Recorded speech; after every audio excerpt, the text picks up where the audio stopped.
Section 9.2. We're graphing and we're writing equations of parabolas. Okay.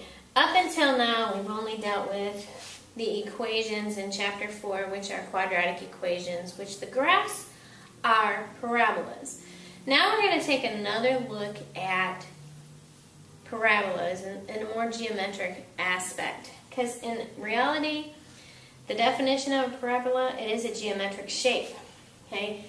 Each point of a parabola is equidistant from a point called the focus and a line called the directrix. So every point on this parabola is equidistant from this point and this line. Okay? So that's actually the geometric definition of a parabola. So now that we have that, now we're going to look at it from a different aspect. Rather than from functions, we're going to look at the parabola from geometric aspect. Okay? Standard equation with the vertex at the origin. That's what it says up top. I don't know if you can read that very well. There are two of them.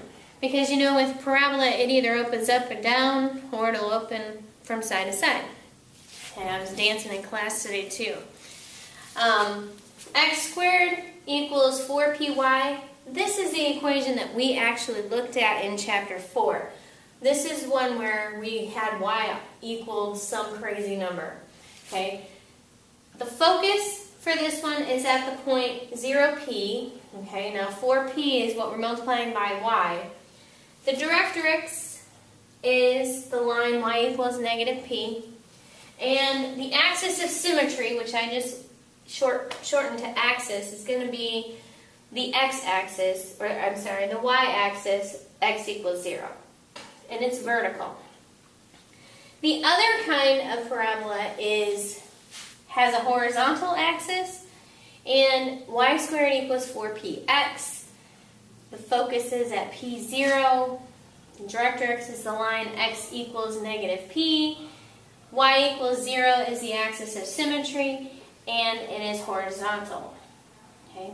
So what we did here is we were graphing x equals negative 1/8 y squared, okay, and identifying the focus, directrix, and the axis of symmetry.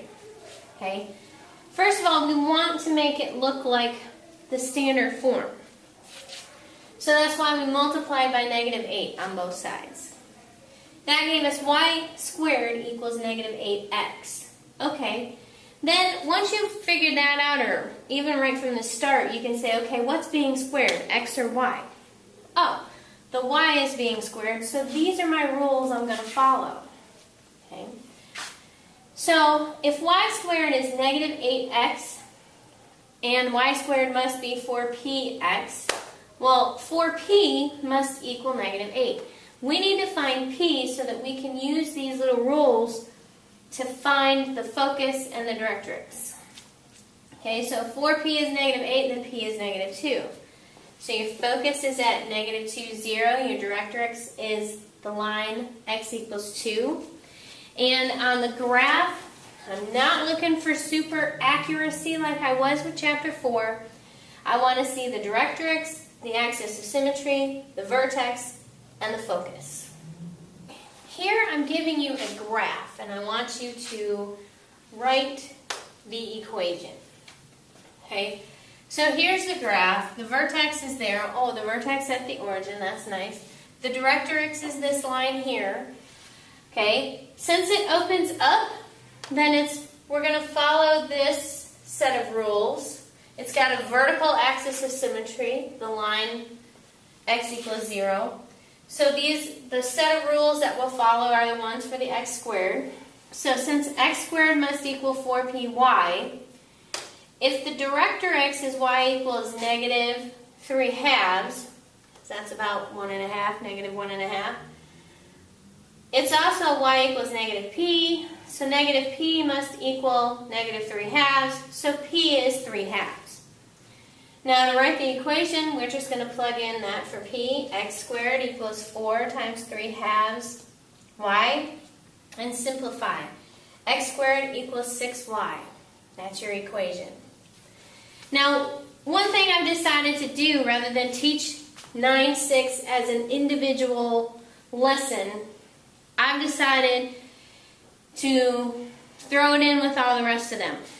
Okay? Because 9, 6 takes all the conic sections that we're going to be talking about and translates them. So instead of the vertex being at 0, 0, here the vertex is going to be at HK. HK. And you have to decide, okay, this one's going to have a horizontal axis. That means it's going to open side to side. This one's going to have a vertical axis. That means it's going to open up or down. And again, it's all about which one's being squared. Here the y is being squared. If it's y squared, it's a horizontal axis. Here the x is being squared, and likewise vertical axis. Okay. Your focus, instead of being at the point P0, you're going to have to add that to H. And in this one, if it opens vertically, you're going to add the focus to K. And then with the directrix, you subtract it from H or subtract it from K, depending on which way it's going to open. Okay? So this example over here, we've got graph the quantity x squared minus 2 squared. Did I say that? No, I didn't say that right. X minus 2 squared equals 8, y plus 3. We want to identify the vertex, the focus, directrix, and the axis of symmetry. Well, the vertex is easy. That's right in the equation. What you have to remember is that it's subtracted here and here, so therefore it's going to be the opposite what we would think in both of them.